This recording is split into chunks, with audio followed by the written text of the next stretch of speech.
Exactly মাদ্রাসায় কি দরকার, তাতে কি হবে মুসলমান ছোট ভাই বোনরা যেন in the next coming years engineer, doctor, উকিল হয়ে বেরোতো। আমরা কিন্তু রেজিস্টারে সই করিনি, তো তাই জন্য তদন্ত করতে হবে। সিআইডি এই তদন্তর ভার পেয়েছে, খুঁজে বেড়াক। আজ মমতা বাড়িতে যাক, দেখুক যে আসলে কে সই করেছে, এটা মমতা ব্যানার্জি না কোনো মমতা ব্যানার্জির ডেমো ক্যান্ডিডেট যারা এসে রেজিস্টারে সই করে দিয়েছে অন্য এমএলএদের হয়ে। বিশাল বড় বড় হকারের ব্যবসা, তুমি বিশ্বাস করবে না, এখান থেকে কোটি কোটি টাকা অ্যানুয়ালি টার্নওভারে ব্যবসা হয়, কিন্তু ওটা গভর্নমেন্টের জমি। এখন ডাবল ইঞ্জিন সরকার হয়েছে পশ্চিমবঙ্গ এখন সামনের দিকে তাকাবে। নেক্সট 5 ইয়ার্স এখন শুধু ডেভেলপমেন্ট, ফাইন্যান্সিয়াল, মেডিকেল, অ্যাডমিনিস্ট্রেটিভ, এইসব ডেভেলপমেন্টের দিকে পশ্চিমবঙ্গ এগোবে। হিউজ ক্রিমিনালিটি, ফাইন্যান্সিয়াল স্ক্যামস এরা যা চালিয়েছে দীর্ঘ 15 বছরে, মানুষ ক্ষিপ্ত। একটাও ভারতীয় জনতা পার্টির লোককে যেতে হচ্ছে না। একজন বিজেপি বিধায়ক বলেছিল যে মাদ্রাসায় নাকি জঙ্গি তৈরি করা, কিন্তু দেখলাম যে আজকে ক্ষুদিরাম টুডু ওখানে উপস্থিত হলেন, মাদ্রাসায় কি কি প্রয়োজন এই নিয়েও কথা বললেন। কি বলবেন এই বিষয়ে? এটাই হলো আমাদের ভারতীয় জনতা পার্টির একটা ইনক্লুসিভ নেচার। আজকে তৃণমূল কংগ্রেস অনেক চেষ্টা করেছিল ভারতীয় জনতা পার্টিকে বলা যে অ্যান্টি মুসলিম, কিন্তু আমরা অ্যাজ গভর্নমেন্ট আমরা চেষ্টা করব যে মাদ্রাসাতেও যেন কী করে আপলিফমেন্ট করা যায়, যদি দরকার পড়ে। আবার বলছি, যদি দরকার পড়ে, যদি আমাদের মাননীয় মিনিস্টার মনে করে যে কিছু দরকার আছে মাদ্রাসার, সে করবে। তার যদি মনে আছে যে মাদ্রাসাকে ইমপ্রুভ করা যায়, করবে। কিন্তু আমার কথা হলো যে মাদ্রাসাতে তো খুবই রিলিজিয়াস টেক্সট বুকগুলো পড়ানো হয়, প্র্যাকটিক্যাল 21st সেঞ্চুরিতে কী দরকার, ডাক্তার, ইঞ্জিনিয়ার, উকিল, এইগুলো হওয়া নিয়ে বেশি একটা পড়াশোনা হয় না। আমি বলবো, মানে মন্ত্রী সাহেব নিশ্চয়ই জানেন, উনি আরও বেটার এটা জাজমেন্ট করতে পারবেন, করে বলতে পারবেন এক্স্যাক্টলি মাদ্রাসায় কী দরকার, তাতে কী হবে মুসলমান ছোট ভাই বোনরা যেন in the next coming years engineer, doctor, উকিল হয়ে বেরোতে পারে। আমরা দেখছি যেভাবে হকারকে উচ্ছেদ করা হয় যাদবপুর থেকে, দমদম স্টেশন চত্বর থেকে, রাত্রে বুলডোজার চলছে। এই যে হকার উচ্ছেদ, আমরা দেখলাম যে মুখ্যমন্ত্রী এই যে এতজন মার খেলেও যারা হকারদের পাশে দাঁড়ালো, কিন্তু মুখ্যমন্ত্রী এই নিয়ে কোনো মুখই খুললেন না বা কিছু বললেনই না। কি বলবেন এই বিষয়ে? তোমার একটা কথা বলতে চাই, এই প্রত্যেকটি হকার এস্টাবলিশমেন্ট স্পেশালি যাদবপুরে দীর্ঘ 30 বছর ধরে চলছে। এই নেক্সাসটা শুরু করেছিল সিপিএম। এই যে একদম যাদবপুরের স্টেশনের লাগোয়া দুদিকে বিশাল বড় বড় হকারের ব্যবসা, তুমি বিশ্বাস করবে না, এখান থেকে কোটি কোটি টাকা অ্যানুয়ালি টার্নওভারে ব্যবসা হয়, কিন্তু ওটা গভর্নমেন্টের জমি। কে টাকা নিয়ে যায়? Councillor চেলুয়া, MLA. টোটালি জিনিসটা অবৈধ।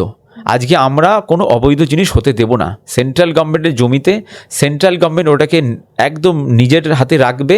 তারা যদি মনে করে বিউটিফিকেশান করবে, তারা যদি মনে করে ছোট ছোট স্টল দেবে, এটা টোটালি রেলওয়ের আন্ডারে। আমি আবার বারবার করে বলছি, রেলওয়ে জমি এনক্রোচমেন্ট হতে পারে না, আর এটা ভারতীয় জনতা পার্টির সরকার বলে না, কোথাও হওয়া উচিত না।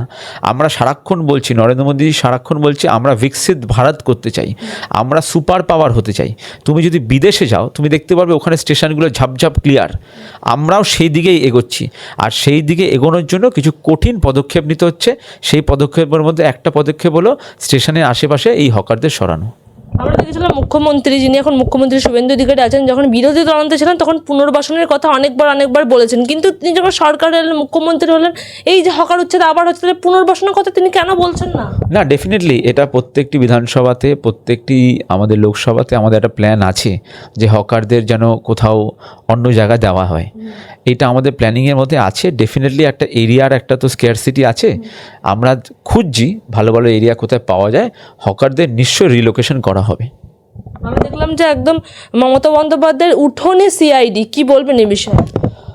মমতা ব্যানার্জির উঠোনে যে একটা বিশাল বড় কাণ্ড হয়েছে, অনেক এমএলএরা তারই পার্টির বলেছে আমরা কিন্তু রেজিস্টারে সই করিনি, তো তাই জন্য তদন্ত করতে হবে। সিআইডি এই তদন্তর ভার পেয়েছে, খুঁজে বেড়াক।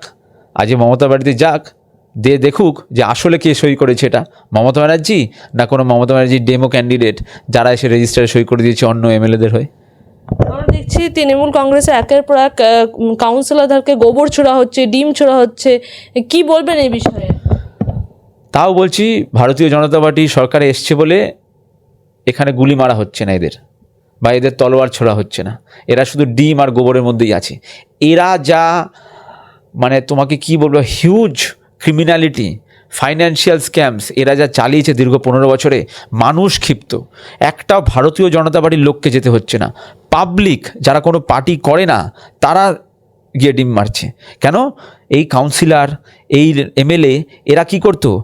কাঠা পিছু 3 লাখ, বাড়ি নিজের রং করবে নিজের টাকা দিয়ে, একে দিতে হবে 2 লাখ, ফ্ল্যাট বানাতে হবে, একে দিতে হবে 5 লাখ, দোকান খুলবে মাসে এত, কে পাঠাচ্ছে? এমএলএ পাঠাচ্ছে, কে পাঠাচ্ছে? কাউন্সিলর পাঠাচ্ছে, কাউন্সিলরের চেলুয়া যাচ্ছে। লোকে অতুষ্ট হয়ে গেছিলো, ফার্স্ট্রেটেড হয়ে গেছিলো এই গভর্নমেন্টকে নিয়ে, তাই জন্য গভর্নমেন্টকেও বের করে দিয়েছে। এখন লিডারদের দেখলে ওদের ডিম মারছে।